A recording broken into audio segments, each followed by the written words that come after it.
కొట్టే పరిస్థితి ఎంతైనా ఉంది. ఇక లోకల్లో వచ్చినాడు బీజేపీ తరఫున 3 కూటమి తరఫున పోటీ చేస్తా ఉన్నాడు. ఆ పార్టీ ఒక్కటైనా ఈరోజు మీ అందరి సమక్షంలో చెప్తా ఉన్నాను, ఒక్కటైనా నిజాలు చెప్పు దయచేసి. ఎందుకంటే నీకు చేతకాంతనం నీలో ఉంది. ఏం మాట్లాడుతున్నావు? ఎవరైనా అన్యాయం జరిగిందంటే చెట్టకేసి కొడతావు, నిన్ను కొడతారు, చెట్టకేసి నేను కొడతారు జనమంతా అని చెప్పేసి కూడా చెప్పడం జరుగుతూ ఉంది. ఏదున్నా పెయిడ్ ఆర్టిస్టులు పెట్టుకోరా, నేను రోజు 300 రూపాయలు 500 రూపాయలు ఇచ్చి జనం లేకపోయినాడో వాళ్ళ ద్వారానే నువ్వు మాట్లాడే మాటలకు విజువల్ వేసుకుంటూ కాలయాపన చేస్తా ఉన్నావు. నిన్ను తరిమి కొడతారు, బాగా జాగ్రత్తగా ఉండని చెప్పేసి చెప్పడం చేస్తా. నువ్వు ఎక్కడోడయ్యా? నేను ఆదూరులో పుట్టా, నువ్వు అంటా ఉన్నావు అనంతపురం నుంచి వచ్చినావు అని చెప్పేసి. బుద్ధి జ్ఞానం లేదు నీకు. ఏదున్నా నేను ఇక్కడే పుట్టినాను, ఇక్కడే పరిగినాను, ఇక్కడే చదివినాను. ఏదున్నా నా సొంత నియోజకవర్గం ఇది.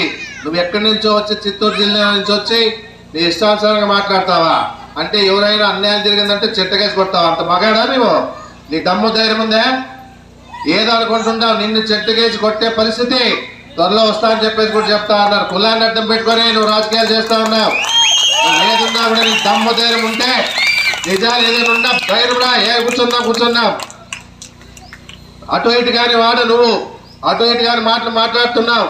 ఏదున్నా నీకు మూతికి మీసాలే పక్కన మీసాలు తిప్పుతా ఉన్నావు. నువ్వంతా కూడా నువ్వేం మాట్లాడతావా? నువ్వు మాట్లాడేది ఎక్కడి నుంచో చిత్తూరు నుంచి వచ్చి చిత్తూరులో ఏం చేసావు? ఎన్ని బ్రాంచ్లు ఓపెన్ చేసావు? బ్రాంచ్లు ఓపెన్ చేస్తావు, ఆడవాళ్ళని వశపరుచుకుంటావు, లోపరుచుకుంటావు. ఆడవాళ్ళ ఇంత ఇదిగా నీ జీవనం సాగుతా ఉన్నది తెలియనుకుంటున్నావా? నీ బతకంతా ఏముంది? నీ బతకంతా కూడా ఈ రోజు ఉండే పరిస్థితిలో బ్రాంచ్లు ఓపెన్ చేస్తావు. ఒక డాక్టర్గా ఆడవాళ్ళని లోపరుచుకుంటావు. ఈ స్థాయి నేను ఈ రోజు వచ్చి ఆడవాళ్ళలో మాట్లాడతావు. నా గురించి నీకేం తెలుసా? నీకేం తెలుసు? ఓ నామాలు తెలుసు. రాజకీయం అంటే ఏమో తెలుదు, ప్రభుత్వం అంటే ఏమో తెలుదు, ప్రజలు అంటే ఏమో తెలుదు. ప్రజలను ఏ విధంగా దగ్గర తీసుకోవాలో నీకు తెలుసా? ప్రజలను ఏ విధంగా ప్రేమించాలో నీకు తెలుసా?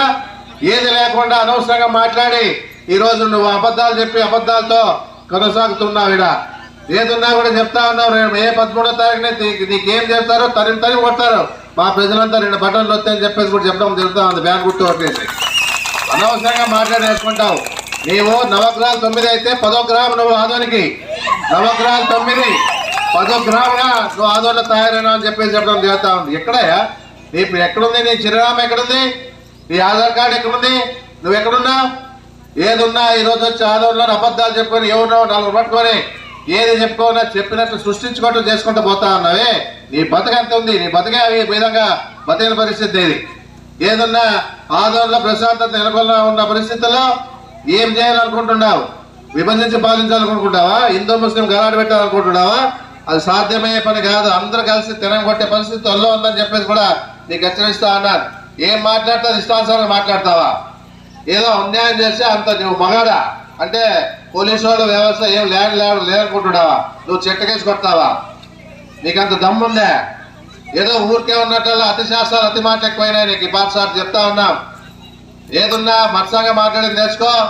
ఏదున్నా అబద్ధాలు చెప్పి నీ బతుకు మార్చుకో. ఏదున్నా కూడా నీకు రాజకీయాలు భిక్ష పెట్టే పరిస్థితి మా ప్రజలు లేరని చెప్పేసి చెప్పడం చేస్తావు. చిత్తూరు నుంచి వచ్చినావు, ఒక డాక్టర్ వృత్తిలో ఉన్నావు, హైదరాబాద్లో బ్రాంచ్ ఓపెన్ చేసావు. నీ చిరునామా ఎక్కడ? ఆదోళనలో ఉందే? ఏదున్నా కూడా ఈ పరిస్థితుల్లో అబద్ధాలు చెప్పుకుంటూ ఏదో ఒక రకంగా మా మీద బుడిజల కార్యక్రమం చేస్తా ఉన్నావే. ఏదున్నా ఇలాంటి పరిస్థితి మా ప్రజలు నమ్మే పరిస్థితి లేదు. ఏదున్నా కూడా 3 సార్లు గెలిపించిన ఘనత నాకుంది. నువ్వు ఎంపీగా పోటీ చేసావు. ఎన్ని ఓట్లు పడ్డాయా నీకు? ఎంపీగా పోటీ చేసావు. ఎంపీ అయినాక ఎప్పుడైనా తిరిగి చూసావా ఆదోరికి? లేకపోతే ఇంకో నియోజకవర్గానికి ఏమైనా పోయినావా? ఎక్కడికి పోలే, ఎక్కడ తిరిగిలే. నీ బతకంతా ఊరికి అబద్ధాలతో బతికే నీ బతకైపోయిందని చెప్పేసి కూడా గుర్తు చేస్తా ఉన్నా.